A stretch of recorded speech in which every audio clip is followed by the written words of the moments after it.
Hi, and welcome to Take Every Thought Captive, our weekly look at the Catholic intellectual tradition and an exploration of the authors, books, and topics that have shaped Catholic thinking for 2,000 years. My name is Jason Gale, and I'm joined this week by Dr. Benjamin Smith, our lecturer in philosophy. And today our topic is going to be demonstrating the existence of God.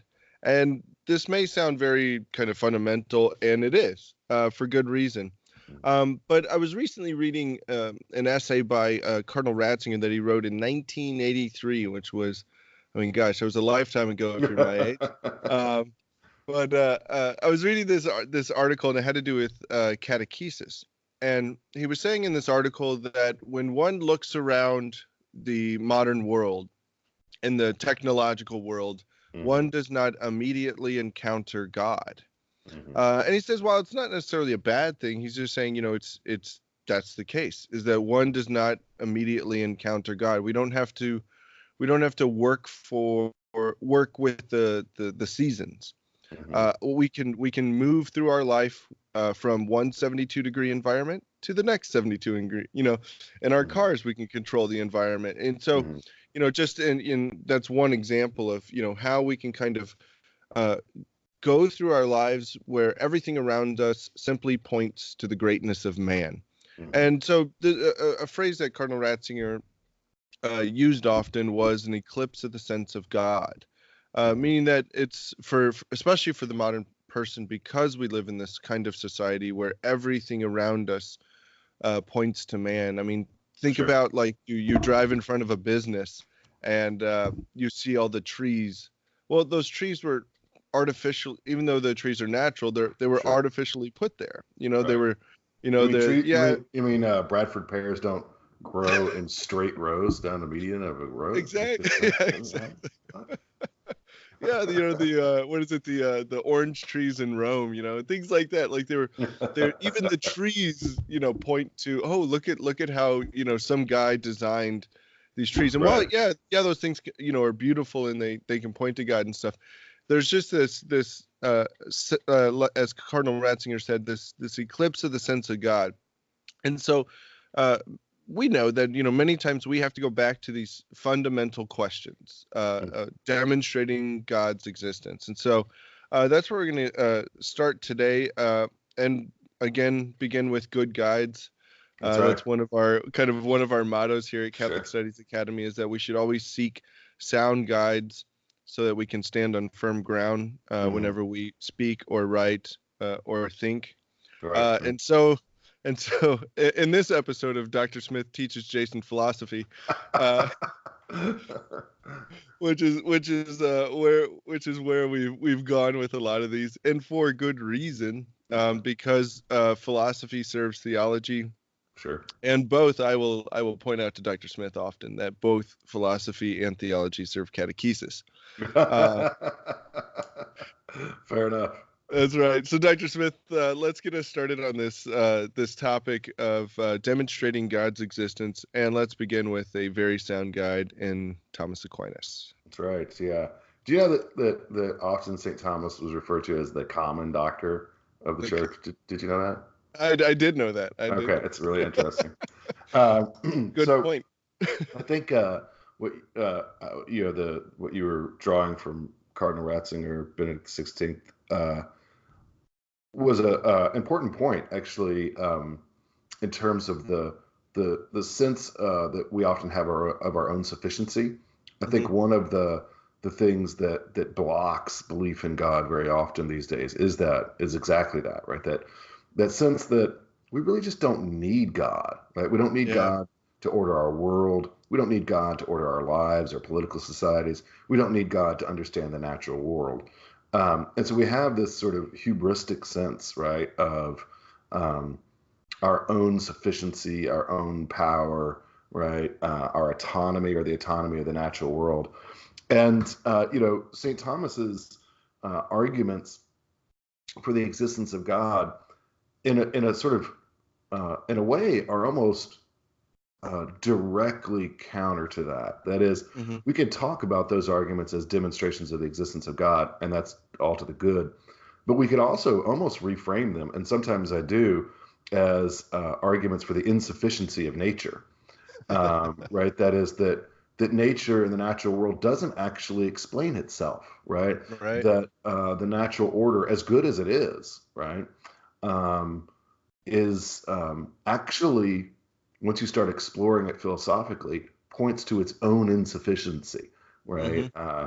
C.S. Lewis does a good job in a number of places talking about the way in which nature itself kind of signifies that it needs a Lord, right? That it Right. needs something outside of itself. Um, and I think that that's brought forward, I think, pretty strongly in St. Thomas's work on the proofs. Now, when I say nature is insufficient, what I mean is that by nature, I mean, in sort of an offhand way, I would say, well, everything that's subject to, the laws of physics and chemistry, that sort of thing, Right. right? The space and time, right? So, is there anything beyond space and time? Is there anything beyond physics and chemistry, um, such that there would be such that we would know that the natural order is not sufficient, And when Right. you're Right. sort of Right. mapping out worldviews, I mean, one way of doing it sometimes when I've taught an intro class is to say, okay, well, we've got basically you can say nature is sufficient or there's nature plus something else, right? Like everything is combined in subject to space and time, right? Yeah. And change, or there's something beyond, right? Space and time, right? And what St. Thomas's proofs do is do a good job of really rebuking, right, the idea of the sufficiency and autonomy of nature, whether we talk about man's nature or the nature of sort of the cosmos as a whole. Yeah, that's really interesting to think, and again, especially in our modern world, sometimes it may be better to begin with, because I mean that idea very much challenges, Mm-hmm. um, it puts them on the defensive of, Sure. well, is your worldview that Mm-hmm. that there is nothing else except for nature, Mm-hmm. if um, or does God exist? So I mean, you putting it that way puts them on the defensive and kind of puts the onus on them to say, Mm-hmm. okay, I'm gonna try to demonstrate that there is nature plus something else, something outside of that Sure. time and space. Sure. You know, both of these can't be true. That's right. That's it. you know, Yeah. So what I call when I'm taking this approach in intro, I call it naturalism or supernaturalism. Right. That is yeah, that there is something um, uh, beyond nature. Right. So in some ways, you could say this is one of the strongest cuts, right, in philosophy, in worldviews, that sort of thing within intellectual culture. Now, interestingly, though, these arguments, right, are arguments from nature to the conclusion that there must be something beyond nature, right? yeah, Um, which sounds paradoxical.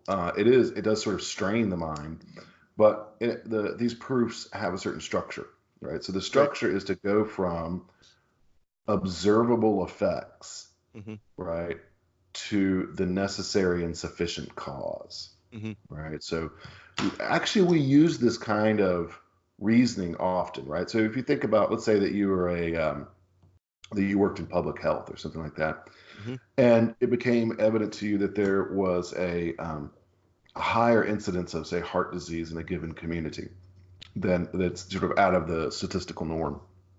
Well, that would be your observed effect. You say, "Oh, interesting, right? Why is this the case?" Right? Your hmm next question would be, "Okay, you'd come to know that it is the case, right? That there's this higher incidence of heart disease, and then you start to ask the question, well, why is that so, right? hmm right, And then you form some explanations. Well, maybe their diet is really out of whack, right? Maybe there's something about their diet that of the people in this community that it increases heart disease.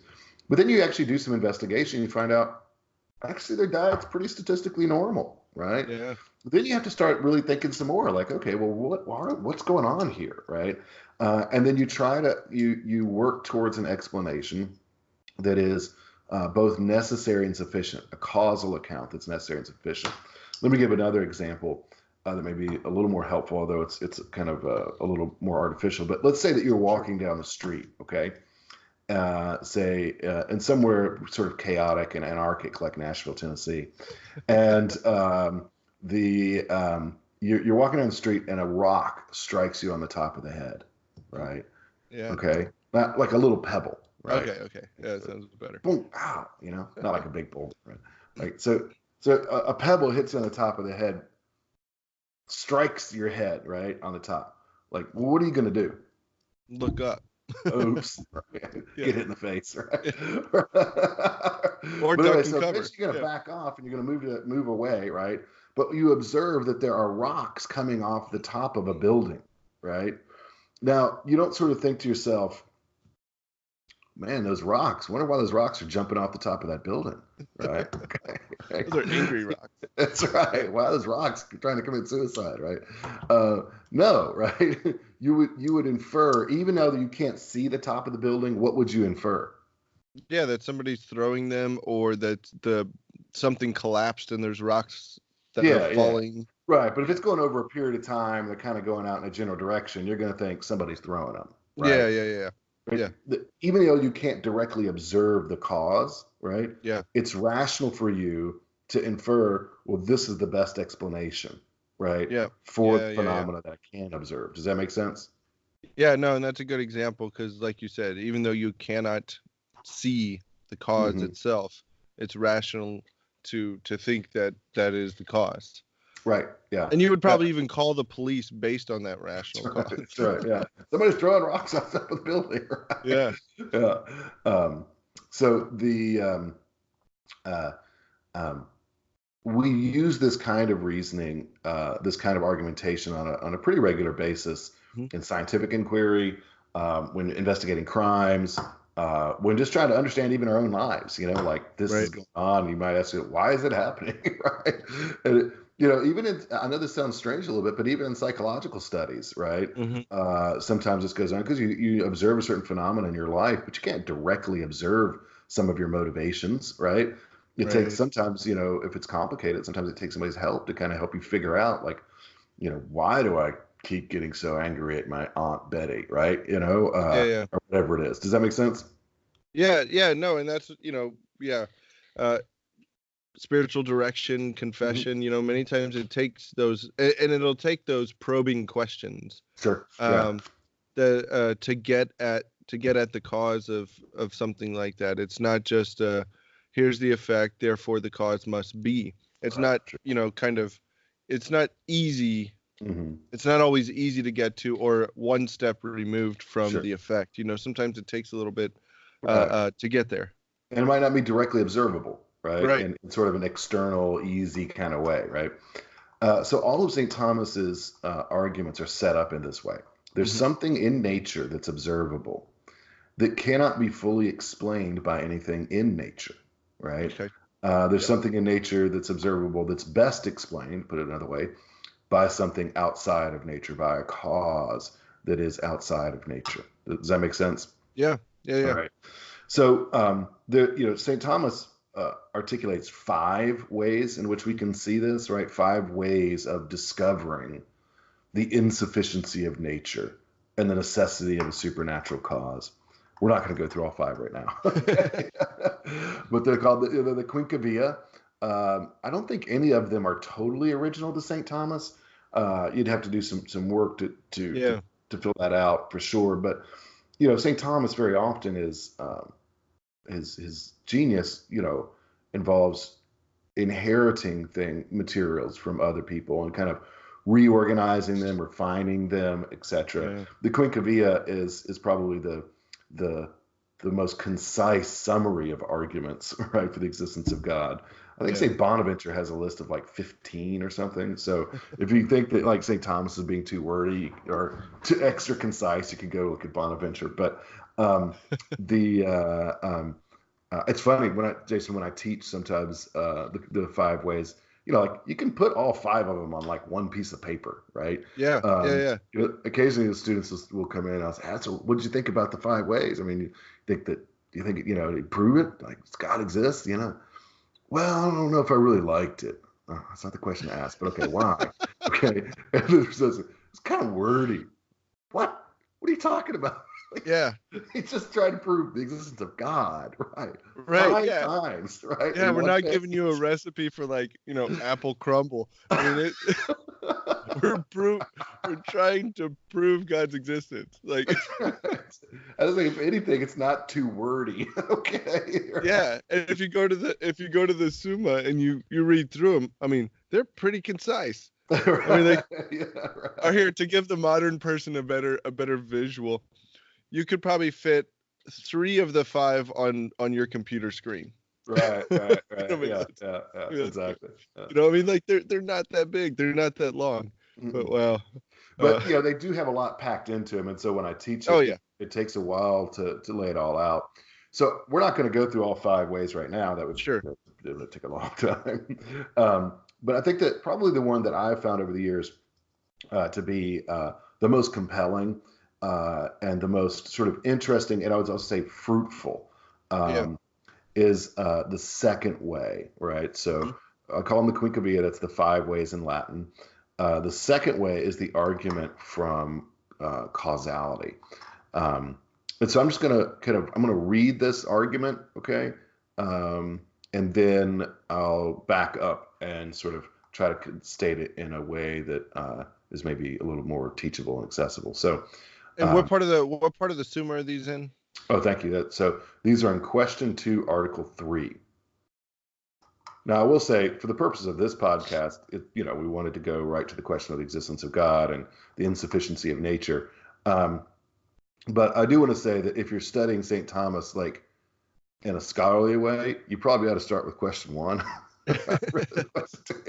So often people jump to question 2, right? Yeah, yeah. As we're doing here, but we have a good reason for doing it. When I teach philosophy of God, though, I spend a lot of time actually in question 1, just because it helps you understand what St. Thomas is doing. But anyway, so I'm just going to read this. This is again on question 2, article 3 from the Summa. So here we go. The second way is from the nature of the efficient cause. In the world of sense, we find there is an order of efficient causes. There is no case known, neither is it indeed possible, in which a thing is found to be the efficient cause of itself. For so it would be prior to itself, which is impossible. Now, in efficient causes, it is not possible to go on to infinity, because in all efficient causes following in order, the first cause of the intermediate cause. The first is the cause of the intermediate cause, and the intermediate is the cause of the ultimate cause. That means the last one in the sequence. Mhm. Whether the intermediate cause be several or only one. Now, to take away the cause is to take away the effect. Therefore, if there be no first cause among efficient causes, there will be no ultimate nor intermediate cause. But if in efficient causes it is possible to go on to infinity, there will be no first efficient cause, neither will there be an ultimate nor any intermediate, all of which is plainly false. Therefore, it is necessary to admit a first efficient cause to which everyone gives the name of God. All right, so Yeah. it's a lot there. One thing that might be helpful here is what is St. Thomas keeps using this term efficient cause. Okay, Yeah, what is that? Define it for us. so efficient cause is the what you could call the making cause, right, or the cause that is that immediately actualizes. So let's say you're building some bookshelves. I think we've talked about this before in our Yeah. podcast on the causes, but if you're building bookshelves, the final cause, that's the goal, right, is to store your books efficiently, right, in an organized way on bookshelves. Get them out of the floor, right? Um, the material cause of the bookshelves is the lumber, right? Right. Um, but the efficient cause, right? So the formal cause would be the structure, right? But the efficient cause is the man putting them together, right? That is the carpenter, right? So the Right. actions of the carpenter are what make it all happen, right? So it's the Right. immediate source of actualization. So um, that immediate source of actualization or actuality is the efficient cause. So what St. Thomas is saying is there must be a first actualizing cause, a first cause of actuality. And this is what all call God, he says. And they might say, Yeah. oh, okay, we maybe want to say some more than that. But um, let me try to kind of simplify the argument a little bit Okay. and clarify it. So we start with something. We'll start with something that's very that's evident to observation. And what's evident to observation is that change happens, right? Things are changing. That's a nice way to put it. Right? Processes are going on, right? Always, yeah. I don't know if you've noticed this, but rhetorically, every change now is called evolution, right? Evolution, Yeah, yeah. yeah. Things evolve, yeah. It's evolved, or we're evolving to something. I always just say you just say you're changing, right? Because the truth is you're just changing, Let me right? go evolve my wardrobe, right? Yeah. Right. The other one is dynamic. Everything has to be dynamic now. Like, well, okay. I mean, like everything needs to be changing. Yeah. Just means. I guess I'm dynamic. Just means it's changing. Okay, so like, like so and so is a really dynamic speaker. Okay, just a changing speaker. Okay, that's great. All right, but What does anyways, that mean? yeah, no, that's an aside. Change happens, change occurs, change has been going on during this podcast. Once you start thinking about it, it's evident, right, to Yeah. observation, obvious that we are in a changing reality. Things are coming to be and ceasing to be. So that's your first step. And that again, I mean, if you want to deny that, okay, like Parmenides, you can do that, but St. Thomas is like, okay, like I'm not arguing with Parmenides right now. Right? That's a whole Yeah. nother sort of beast, so to speak. So we start with that. Then the next thing to bring in is what's called the principle of causality. And St. Thomas kind of alludes to it in here, but doesn't explicitly state it. The basic idea here is that every effect, or better yet to say, every change has a sufficient cause, right? So although I can say change happens, it's false to say change just happens, right? That is, Right. changes don't just sort of blip into existence, right? Or like St. Thomas is following Aristotle would want to deny, right? Spontaneous generation of things, right? That is, when something happens, there's a reason that it happens. Does that Yeah, make sense? the example that I always have heard, is the balls on a pool table. They don't just immediately spread out and start rolling around the table. There has to be, a cause. There has to That's be right. the player to hit the Mhm. cue ball or something like Sure. that. Yeah, Yeah. yeah, yeah. And I mean, just in general, events are like this. Like changes are like this. Even at the psychological level, when you're talking about human action, Hmm. if you do something weird, like, I don't know, like say you and your wife are sitting in the living room and you just get up and drive to the grocery store, right? You don't explain, you don't still, and you come back an hour later, What are we right? doing? Like, what did you do? And I don't know. I went to the grocery store. Why? I don't know. What? Like, what do you mean you don't know why you went to the grocery store? You didn't buy anything. You just went to the grocery store, Yeah. right? Like that would be weird, right? Yeah. So uh, in our normal course of events, this is the case, right? That is, changes have explanations. Changes have reasons. There's a reason something happens. Now, in some complicated or difficult cases, it may be that it's hard to figure out, right, what the cause is, right? But in most cases, it's not, or it only takes a little work, right? Yeah. Your car doesn't start. Oh, your battery's dead, right? That kind of thing, right? So we can usually find it, and even when it's hard, that doesn't make us think, oh, there isn't a cause. It's just, well, we got to keep working to figure it out. Now, what does he mean when he says, now in efficient causes it is not possible to go on to infinity? Yeah. Yeah. What does that mean? Before and that's actually the key to the whole argument. But Yeah. before I answer that question, All right. I've got one other premise to lay out, which is about secondary causes, right? So Right. if we take the observation that I made about change occurring and then the principle of causality, we put those together, then it's helpful to go through a little exercise. So if you see anything changing, we'll call it A, okay? You see A changing, then you should immediately infer that it is caused by something else, right? That is, that something else caused it to change, right? Hmm. We'll call that B. Okay. So A is changing, it's caused to change by B, right? Now, what if B itself changes? What should we infer about B? That something changed to B like it did A. That's right. Yeah, right. So we'll call that C, right? Okay. So C is the cause then of B. Now, what does that make you think about B? Because B is the cause of A, but B is also the effect of C. Is that Yeah, make yeah. sense? It wouldn't be the. I would say it's not. It's not the ulti or it's not the first cause because Yeah, something else no, caused it.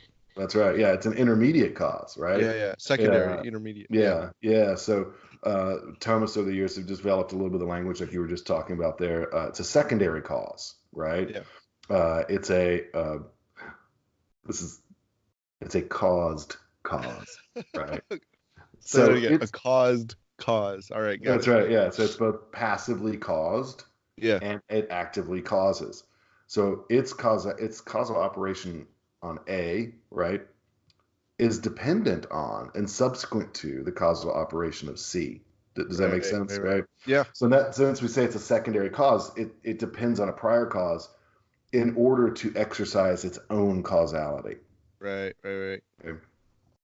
So I think that's it's helpful to sort of bring that out. It's really interesting, actually, if you look in the Catechism of Council of Trent, this language of first and secondary causes is explicitly Hmm. used, which I think is really quite helpful in a number of arguments and disputes that arise in theology and philosophy, but especially in theology. So now I think we're in a position to talk about this question of the infinite regress. So this is the way I like to pose the question. Now we would recognize that there are secondary causes. And if you start thinking about it, really, reflecting on it, pretty quickly you come to the realization that pretty much everything you experience is secondary cause, right? Yeah, yeah. And maybe real quick, Dr. Smith, like if you look again, go back to the pool table. So if Mhm. you see the numbered balls that are out there, the cue ball that hits them, you would say, oh, that's what caused all the other balls to go all over the table. Mhm. Okay, well, the cue ball then is the one that caused uh, that reaction. Okay, well, but hang on, the cue ball at one point was standing still, so That's right. something made the cue ball move. So you'd say, okay, the cue ball is a secondary cause, or the cue ball is an intermediary cause Mhm. in that. Yes. Um, Yeah. but it's not the first cause. Right. Right. Yeah. So what Yeah, put yeah, the cue ball in motion?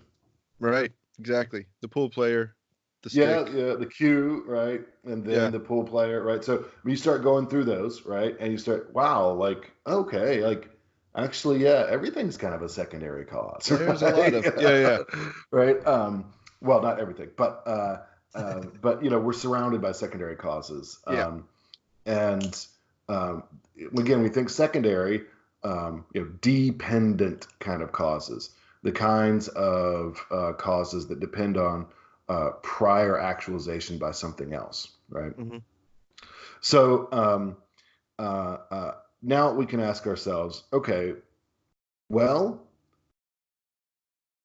is a reality entirely constructed of secondary causes a sufficient explanation for change, right? Yeah. So I'll pose that question again. Is a reality, even an infinite reality, right? If there was such a thing, um, sufficient for an explanation of change, the change that we observe? Another way of putting this is if you had an infinite series of secondary causes, right? Would that be a sufficient explanation for the change that we observe? And St. Thomas wants to say no, right? Right. Even so, this is I think one way of thinking about the infinite regress question. So Yeah. if everything was a secondary cause, if every cause was a secondary cause, right, then you would have an infinite regression of secondary causes, right? That was you would just one and another one and another one. You have to have another one and another one. Even if Yeah. you went out to a million billion or whatever, I don't even know if that's a number. Um, then it wouldn't. You'd still then like once you got to that 1 billionth secondary cause, you'd need the 1 billion and one. One. Yeah. Yeah, Exactly. right. And Yeah. on, right? Um, what that points to, I think, is the insufficiency of secondary causes. Hmm. Um, so, secondary causes, by their very nature, are dependent upon a prior cause. So, would even an infinity of them um, explain the change we see? And the answer is no, right? They Right. would Right. not. Um, because all of them, every single one, even to infinity, even if you suppose by hypothesis an infinity of them, none of them have the power to cause on their own, Right. right? That's the key, right? In terms of causal efficacy, right, they are all at zero in terms of themselves, right? They all receive causal efficacy from another, right? Yeah. So even if you had an infinite set of such causes, right, they could not explain the origin of the power to cause. And I would say even, for the you don't have to be a theologian or a believing Christian to follow this principle. I mean, even the quote man of science, if Mhm. they are observing something and they see that it's causing something, they would say, okay, well, how did this one get to a point where it caused something? Oh, this one changed. Okay, what caused a change in that one? And so they would look for a cause.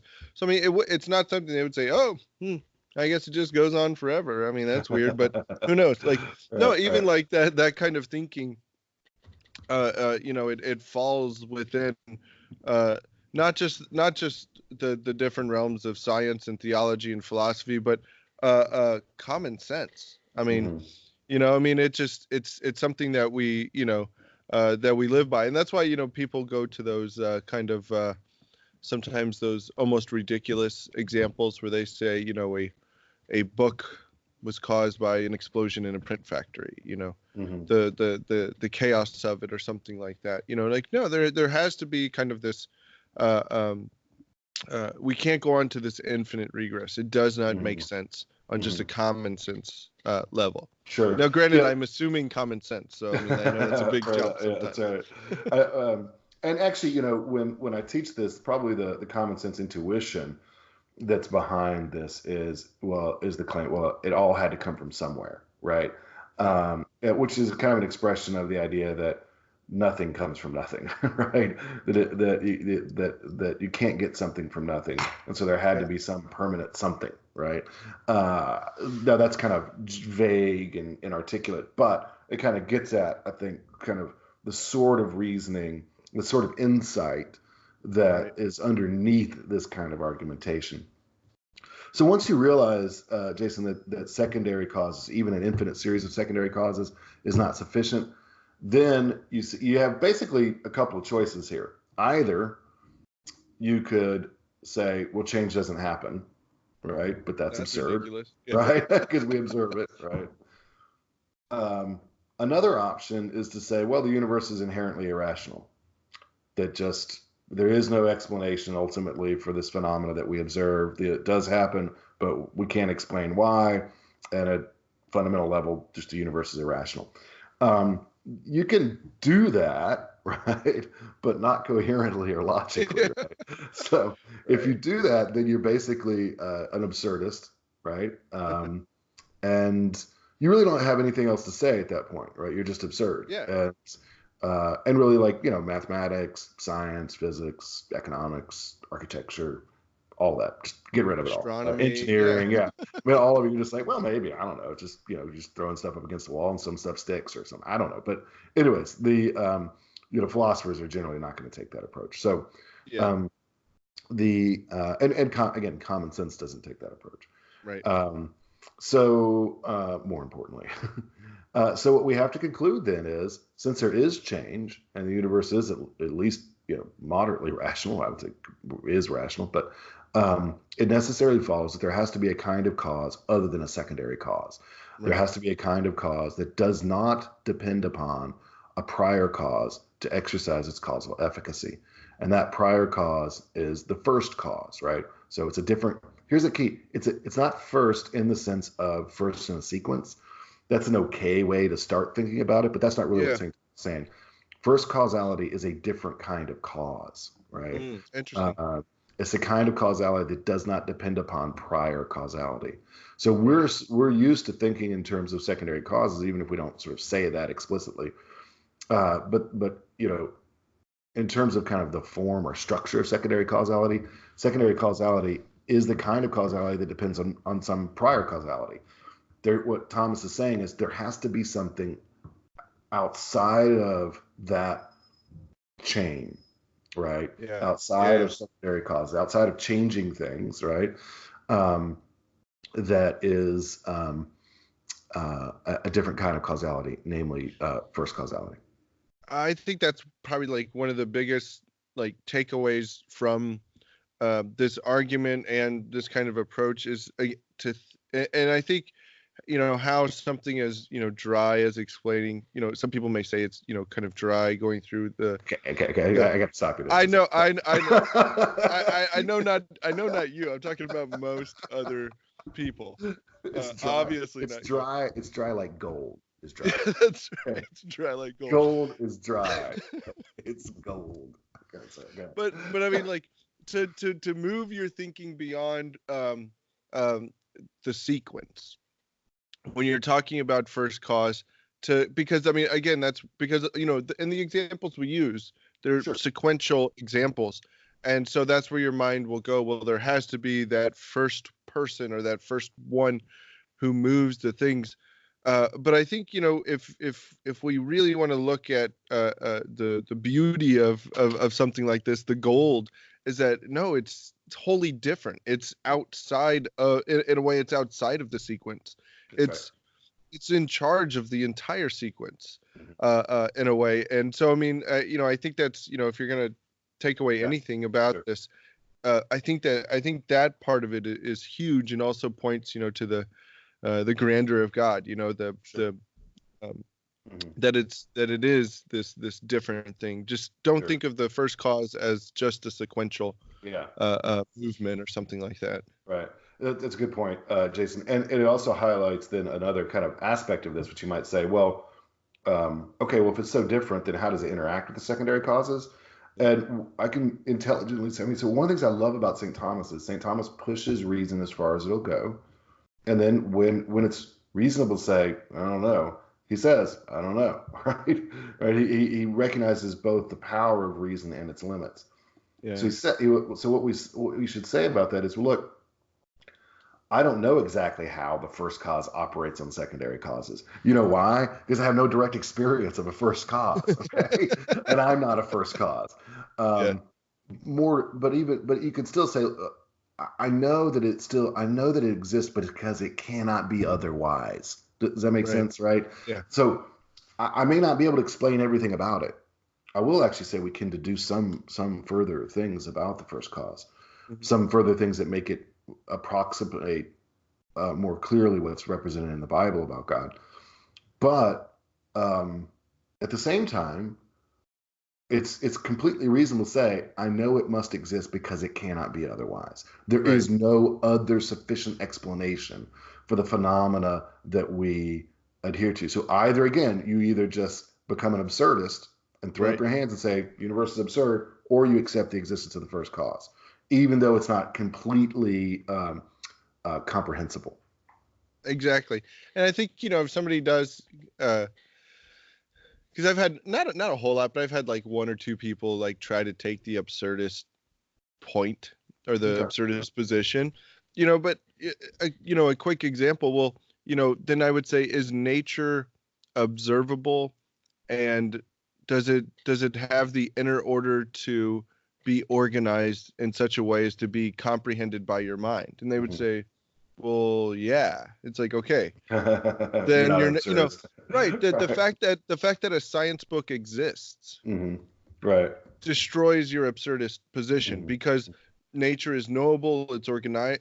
We can organize it in a way Hmm. such that the mind can grasp it. So it's not this random Hmm. uh, thing. It's not this kind of just what was the word you used? Just uh, Arbitrary or arbitrary, yeah, or yeah. just just random. And we can't know it. It's unpredictable. It can do Right. whatever it wants. Hmm. Something like that. Like, no, it's not. Hmm. And this on so many different levels, whether it's math or science or Hmm. English. Well, English is pretty absurd, but Hey, what is hey. that? Shots fired. What are you talking about, man? But you know what I mean? Like, it's so I Are mean, you like, trying to diss Jane Austen or something? I don't know what that. What's that about? Like you don't like literature or something? the exceptions to the rules. The exceptions. Okay. all of the exceptions. Man, It gets we're gonna have to have a philosophy of literature, man. We're gonna have like grammarians like storming CSA. Jason's attacking the absurdity. canon, man. It's got it. But yeah, so this absurdist position, yeah, it's just, it can't, when I think, you really put it to people, they can't, they're not going to stay with it. Yeah, nobody believes it, really. Yeah, right? I mean, really... not really. I mean, this is, I think, where Romans chapter 1 is so useful, right? Is that at some point you just say, look, man. I mean, I don't know if you'd say this directly, but you might. I have on occasion. You're just suppressing the truth and unrighteousness, man. Like like your wicked heart doesn't want there to be a God. Just admit it, right? And so you're willing to say the whole universe is absurd, right? Including yourself, right? Right. In order to avoid conceding that God exists. Well, I mean, come on, right? Yeah. Seriously. So can I just add a couple final points? Now we're kind of drawing to close here, but kind of, I think, some loose ends to wrap up that sort of are kind of bring out, like, I mean, I just think this argument is so exciting and interesting. It really, it helps me to think about God, right? So one of the things I think is really interesting about this argument is not just demonstrating the existence of God, right? God is the first cause, demonstrated that there's a first cause, therefore God exists. But even kind of what it tells me about God and sort of the picture of the world, right? Yeah. So we started off with the idea of talking about the insufficiency of nature, right? Now, so you might say, okay, you've demonstrated first cause. Does that really demonstrate the insufficiency of nature? Yeah, I think so. Because when we're talking about nature, natural things, we're talking about secondary causes. We're talking about caused causes. We're talking about things that change, right? Nature, all things that are natural are changing things, right? Now, by changing, I don't necessarily mean evolving into other species, but I just mean changing, right? Natural things change, whether you're talking about geological structures all the way up to organic structures, right? They're changing. Even the planets and the stars and all of that, right? Nature is changing. So let me ask you this question, Jason: can the first cause change? No. Otherwise, it wouldn't be the first cause. Exactly. It would just be another secondary cause, and then we'd have an infinite regress. That's right. We've collapsed right back in the infinite regress. So that's so important, right? So see the first cause. So it's important for a couple of reasons. One, it's important because it kind of helps you a little bit to understand the first cause a little bit more, right? Get a better picture. The first cause is, the technical term for this is immutable, right? Interestingly, go look it up for yourself. Hear me now and believe me later. It's in the documents of the First Vatican Council, right? It's a dogma of the faith that God is unchanging, is immutable. Right. In addition to it being a dogma of the faith, it's also something known to right reason. Okay. Right. that the first cause must be unchanging, must be immutable.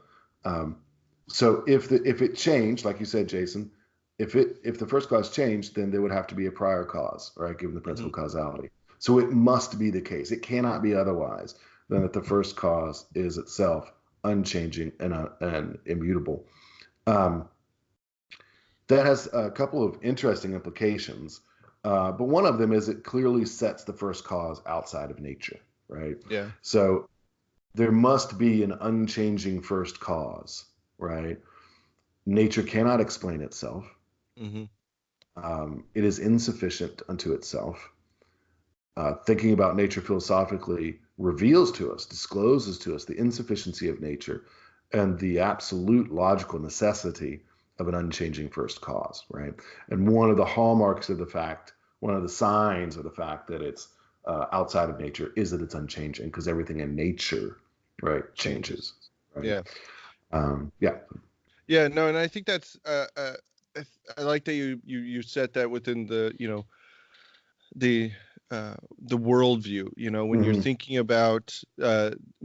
about these things and you're setting those foundations, to have that understanding of, again, not just a sequential, this is the first cause, but to say, okay, well, the first cause is like secondary causes in that they may cause other things, but it is wholly different because because it is not caused. It is, and in fact, it's completely unchanging. It is That's immutable. right. Yeah. Okay, and this is where theology picks up where philosophy leaves off.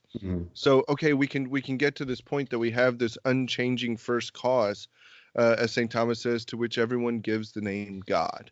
And then this God comes and reveals himself, and so from divine revelation, then we can get an even deeper glimpse into this first efficient cause. Yeah. Oh yeah. For sure. Yeah. Yeah.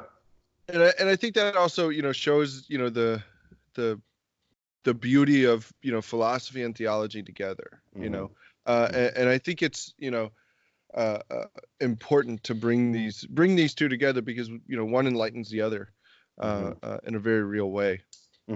Absolutely. Yeah. Well, yeah. Certainly, philosophy in that way sort of serves as a handmaid. I know we need to wrap up here, but I just want to add one final thought here. That I think is useful. Just think how cool it is in a way, right? I mean, that when you think about reality, if you accept this argument, which you should,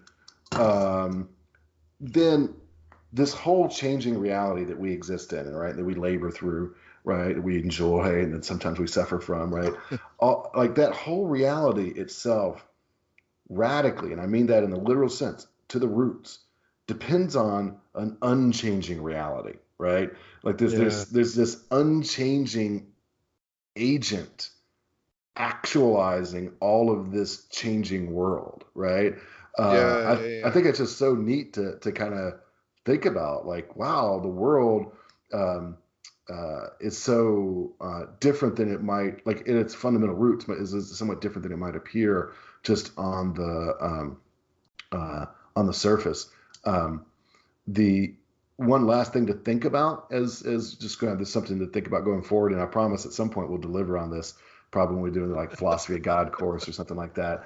But you might ask yourself, think about this a little bit, just think about this idea, right, that what I just said is that everything in this changing world depends upon the actualization of this prior causality, not back in time, but right now, right? That is the whole of secondary causes, right, currently depends upon the active power of the first cause, right? The unchanging, immutable active power of the first cause. That means that God right now, right, is the first cause of every effect. Not the only cause, right? But the first cause, right? There are lots of secondary causes, but God is the first cause of every effect. And I think that's a lot, that gives you a lot of food for thought. And John Paul II, he had this great quote about God's continued maintenance. That's what he called it.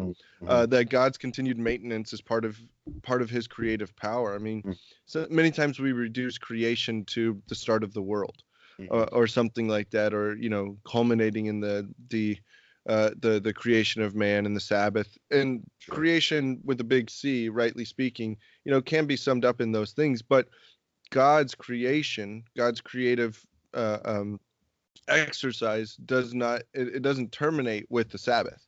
That it's, like you said, it's continuing today. That's right. And it's beautiful in that way, and we have a participation in that. I want to point our viewers, Dr. Smith just put out a blog post on education as cultivating.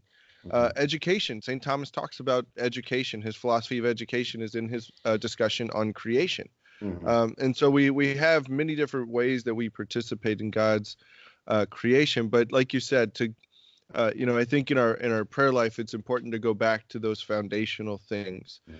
This being one of them, that there is this unchanging first efficient cause, and what exactly does that mean? That it really, I mean, it's just to stand in awe of that is a beautiful thing. Sure. And so, Dr. Smith, thank you for bringing us one of Thomas's 5 ways here that we've gone through. I hope our listeners have found this edifying, and I hope they've gained a lot from it. In the meantime, check us out at CatholicStudiesAcademy.com. Until next time, God bless. In the meantime.